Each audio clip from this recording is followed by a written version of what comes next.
Ada Habib Usman bin Yahya. Sekarang kok bisa sampai ada ya tokoh Banten pembela PIK 2. Amazing. Sekarang ada oknum bagus, menyedihkan. Oke, kita jelaskan. Hari ini kita jauh lebih menderita dari masanya Belanda dan VOC. Dari sisi mana? Dari sisi mana hari ini kita lebih menderita dari zaman penjajahannya VOC? Alasannya dari beberapa hal. Satu, dulu kita dijajah bangsa Banten dan kita tahu siapa yang menjajah kita. Hari ini kita dijajah dan kita tidak tahu siapa yang menjajah kita. Dulu kita bisa melawan, hari ini kita nggak bisa melawan.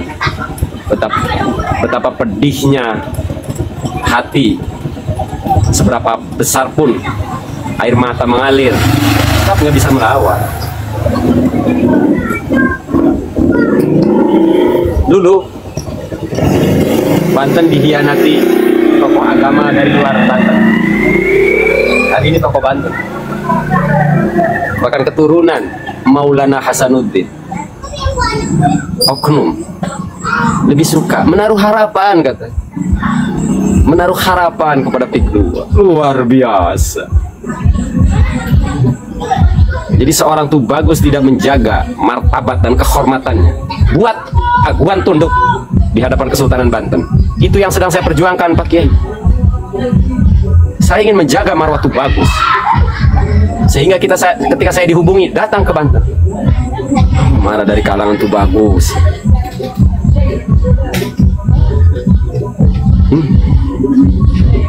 Amazing.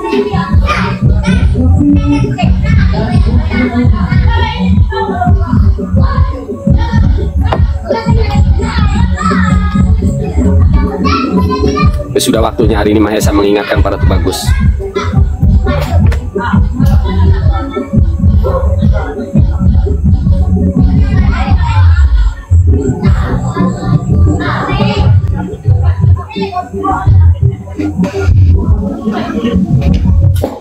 Assalamualaikum Kang Mahesa. Silakan Pak Mek.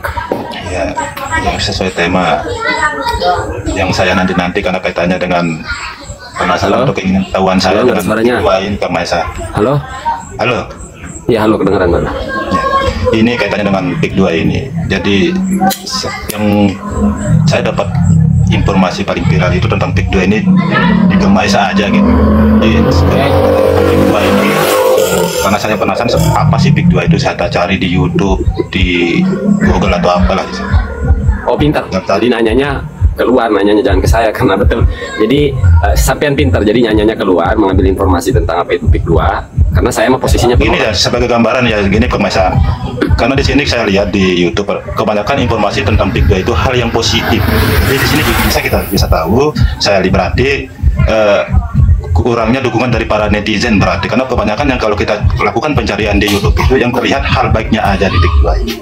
Jadi di sini kita bisa membaca berarti kurang dukungan dari netizen di media gitu. Karena hal penolakan itu sangat jarang kita lihat di pencarian baik itu di Google ataupun di hanya beberapa yang saya lihat hanya Didu, siapa namanya Mas Didu, ada namanya itu Didu, siapa namanya, minta tolong maaf. Coba saya pengen tahu nyali Anda on cam. Pengen tahu nyali Anda on cam. Oh, sering masuk Pak, cuma kepingin Tuhan aja. Enggak on cam. Sudah. Enggak. Anda ngomong PIK positif. Anda tahu nggak ada rumah warga dihargai 300.000? Positif dari mana? Ya kan. Nah ini saya di luar daerah nih ya, sepengetahuan saya di luar. Tapi teman-teman yang lain kalau mencari. Lalu kenapa kamu ngebacot ngomong positif? Maksud saya di YouTube, kalau kita cari di YouTube kebanyakan yang nongol itu hal yang positif. Sedangkan saya lihat di yang tentang negatifnya kebanyakan yang negatif. Berarti dukungan netizen atau apa tuh masih kurang di media gitu loh maksud saya Bang. Jangan ngomong positif lah. Iya, itu di pencarian di Google. Berarti kebanyakan kurang dukungan dari netizen maksud saya.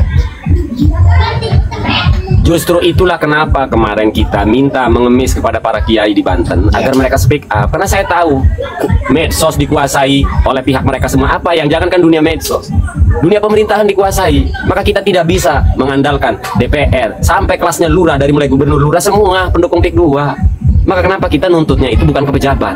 Kiai jangan enak tidur Pak Kiai gitu loh. Jadi saya itu kalau ada orang ngomong PIK 2 itu positif membangun ekonomi, kerasa tersayat dadanya. Karena kita melihat di lapangan yang tidak dilihat oleh orang luar. Maka kemarin ada itu influencer siapa itu, saya minta ketemuan, katanya mau observasi di tempat-tempat pesisir pantai. Hayu, pengen ketemu. Saya pengen tahu, mau ada ormas yang nge-backing, pengen tahu ormas apa. Tahu nggak kan Pak Nik? Saking sebenarnya dalam hati kecil mereka sadar bahwa ini ketidakadilan untuk rakyat Banten. Beberapa ormas lebih dari 5 itu di belakang layar. Padahal mereka membackingi. Kenapa mereka nggak jor-joran? Dalam hati kecil mereka sadar rakyat Banten kok membela orang luar gitu loh. Jadi ada lebih dari 5 ormas. Saya tahu daftarnya, ada daftar. Saya melihat kesepakatan tanda tangannya di atas materai, udah tahu kita. Nah, kenapa mereka enggak? Yang biasanya begini-begini kan? Kok tiba-tiba enggak? Karena sebenarnya di hati kecil mereka itu sadar malu ini sama rakyat Banten. Teman saya ada salah seorang anggota ormas pendekar di Banten, salah satu anggota ormas pendekar pencasilat, menyampaikan penolakan PIK 2 langsung dikeluarkan. Saya bilang ormasnya suruh nongol. Ya, jadi ada ormas jadi bemper aguan tapi sembunyi-sembunyi. Artinya apa? Mereka hati kecil sadar ini nggak baik. Cuma saya butuh makan untuk ormas pendukung PIK 2, untuk kalau ada kiai yang mendukung PIK 2 kita jelasin. Saya nggak terlalu tahu banyak. Saya hanya meninjau satu hal saja, dari tanah adat, tanah ulayat itu biaya kerohiman mestinya jatuh kepada Pak Kesultanan. Dengerin ormas dan kiai yang mau mendukung, apalagi kalau sampai itu bagus. Jangan sampai saya bilang tuh bagus promo nanti ya. Dengerin tuh bagus. Nggak kenal. Untuk biaya kerohiman yang mestinya aguan keluarkan itu sekitar 30 triliun itu. Kebayang nggak Banten maju? Maka silahkan PIK 2 tapi majukan Banten gitu loh. Nah, ini ada oknum tuh bagus tergesa-gesa. Berapa sih Anda dapat amplop? Saya pengen tanya tuh bagus. Berapa Anda dapat amplop? Dan merek apa Anda naik mobil?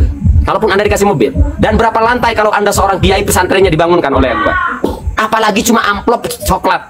Seandainya Anda difasilitasi Alphard, Anda dibangun pondok pesantrennya 5 hektar, tetap itu tidak sebanding yang harusnya Anda terima. Kalau sebagaimana mestinya aguan mengeluarkan dana kerohiman. Nih saya lebih spesifik sekarang berani ngomong. Hari ini Pak Said itu belum pernah ngomong masalah biaya kerohiman itu, karena Pak Said itu bukan orang kesultanan. Jadi buat Pak Tubagus yang sudah muji-muji, Anda terlalu ceroboh, tergesa-gesa. Buat Pak saya nih rakyat Banten, ya. Kalau sampai nominalnya 30 triliun, silahkan untuk keluarga besar Kesultanan Banten 10 triliun. Ambil, bagi rata. 20 triliun untuk rakyat. Ambil silakan 10 triliun. Bagikan sama rata biar sejahtera. 20 triliun untuk rakyat. Tapi Anda terlalu ceroboh mikirin perut sendiri. Anda tidak menjaga marwah kesultanan.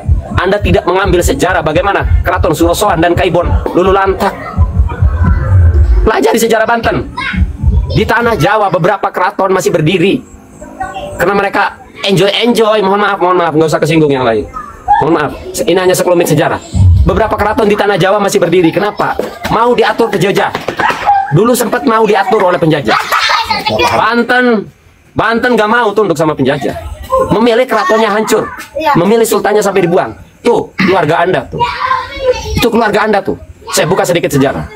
Jadi kalau hari ini ada tuh bagus membela PIK 2 belum apa-apa, saya sebut tuh bagus kagetan. Jadi tuh bagus itu jangan kagetan. Belajarlah dari sejarah. Saya justru lagi membela hak para tuh bagus. Saya bersuara. Ada anak buahnya Aguan kemarin naik itu, mau dipertemukan. Kang kurang apa pamik? Ada orang anak buahnya Aguan mau mempertemukan. Enggak, jangan saya. Jangan nemuin saya cuma rakyat. Datang ke keluarga besar kesultanan. Saya memposisikan diri saya sebagai rakyat. Enggak, saya nggak mau melewati itu bagus. Tapi kalau itu bagusnya ngebela PIK 2 belum apa-apa. Mohon maaf, saya lawan. Gitu loh. Saya ngebeo di sini tidak untuk saya. Saya ingin bareng-bareng. Saya ingin bela hak-hak rakyat yang tanahnya dibeli secara paksa, yang rumahnya dihargai 300 Kang, tahu nggak? Rumah fisik, rumah tembok 300.000. Nah, Tapi itu secuil Kang, lebih luas tanah kesultanan, tanah adat dan tanah ulayat yang digerus itu. Nah itu mestinya dikondisikan dengan keluarga kesultanan. Kalau biaya kerohiman per meter 5.000 saja itu nyampe 30 triliun, apalagi kalau 15.000. Banten sejahtera. Nah, ini mengomong-ngomong doang, nanti akan mengangkat perekonomian, nanti akan mengangkat pengangguran. Lah dobol. Bang rata, inspektor seperti itu ya. Iming-iming kemajuan daerah biasa. Iming-iming kemajuan daerah kebanyakan. Lagu lama Pak Mi. Ya. Lagu lama. Kenapa lagu lama? Di PT Nikomas tahu nggak? PT terbesar, pabrik terbesar se-Asia itu adanya di Serang, di Banten. Sepatu yang dipakai Ronaldo, sepatu yang dipakai Lionel Messi, sepatu yang dipakai oleh artis satu dunia, produksinya di Serang, di PT Nikomas. Karyawannya banyak dari luar. Rakyat Banten bekerja masih bayar bulan juta. Artinya pejabat yang sekarang tidak mampu mengontrol pungli, tidak mampu mengontrol limbah. Jadi kalau sekarang ujuk-ujuk janji mengurangi pengangguran, mis dobol. Wong 2 masalah aja nggak diselesain. Tapi kalau mereka sebagaimana mestinya undang-undang yang berlaku di negara kita, enggak, kita masih NKRI. Kalau memang benar, silakan aplikasikan, buat kesepakatan dengan keluarga besar kesultanan. Monggo, saya mundur. Kalau Aguan temu nih keluarga besar, sekeluarga besar nih Sultanan, jangan satu orang. Cemen kali Aguan menghadap ke keluarga besar kesultanan Kenadiran Banten. Mana? Kumpulkan keluarga besar kesultanan atau Kenadiran, kumpulkan bersama. Hayo, minta apa keluarga besar Kenadiran Kesultanan Banten? Nanti kan keluarga besar Banten ngomong, nanti pekerjanya begini-begini, siap kami bekerja sama, tapi begini-begini. Yang ngatur keluarga kesultanan gitu loh. Jadi saya ngoceh ini untuk menjaga marwah kesultanan, bukan untuk saya pemik. Ibu Ratu yang tadi nyimak, Pak Bagus Hasan, untuk panjenengan, untuk semua. Lah ini baru diajak ketemu makan di sawah luhur aja menaruh harapan opo. Tidak akan menjaga marwah. Itu bagus, menjaga marwah Banten. Suruh datang Aguan. Jangan mau nemuin utusan. Anda darah biru, itu bagus. Anda pinarengan. Wahai para sahabat. Anda Duriyah Maulana Hasanuddin. Suruh menghadap Aguan. Jangan mau nemuin di Pecak, Bandeng, sawah luhur, anak buah ngutus. Sereceh itu ke Anda tuh bagus. Berarti tentang pantai yang dipagar itu sampai sekarang dipagar, yang lain nggak boleh melewati beraktivitas di pantai itu ya? Belum sampai ke situ, masih dikasih celah untuk petani, tapi itu kan sekarang mukodima namanya. Karena biar bagaimanapun itu mau akan dibangun. Nah itu terus bayarnya ke siapa itu? Terus ada Viti lagi di TikTok, Viti orang goblok. Katanya tanah negara. Lah saya jawab, negara sejak kapan punya tanah? Lawang istana presiden aja masih numpang itu. Istana Presiden kawan-kawan saya edukasin. Tahun 2014 apa 16 Sri Mulyani mengkhawatirkan keturunan Denles menggugat itu. Bisa-bisanya seorang Sri Mulyani Menteri Keuangan mengkhawatirkan keturunan penjajah, sementara sedikit pun Sri Mulyani dan seluruh presiden-presiden yang sudah pernah menjabat, sedikit pun tidak ada yang mengkhawatirkan kesultanan dan kerajaan di Indonesia. Mereka lupa diri. Lihat, dengarkan apa yang disampaikan Kang Deddy Mulyadi, wahai pemerintah. Kebetulan Kang Deddy Mulyadi ini orangnya Pak Prabowo juga, orang Gerindra. Coba lihat bagaimana Kang Deddy Mulyadi memaparkan jati diri anak bangsa. Coba, saya sepakat dengan apa yang disampaikan Kang Deddy Mulyadi. Masa kita orang Banten hilang Bantennya? Jangan sampai orang Sunda hilang Sundanya. Lihat orang Cina. Orang Cina kemana-mana membawa kecinaannya, identitas Cinanya dibawa. Orang Yaman masuk ke Indonesia, identitas Yamannya dibawa. Orang India masuk ke Banten, identitas Indianya ke bawah. Hari ini rakyat Bantennya selain Baduy udah nggak ada identitas Baduy. Selain Baduy ya, identitas Banten sudah nggak ada. Yang mempertahankan tradisi Banten, budaya Banten yang masih memegang kuat, tinggal Baduy. Ada seniman-seniman kita paling tinggal debus. Jangan sampai adat budayanya mulai menghilangkan di sana, pasti sudah terasa. Sampai orang mana? Sampai orang mana Pak Mik? Orang Lombok Timur. Orang Lombok. Di Daur gak? Jeritan Kang Deddy. Kang Deddy Mulyadi saya siap jadi bemper itu.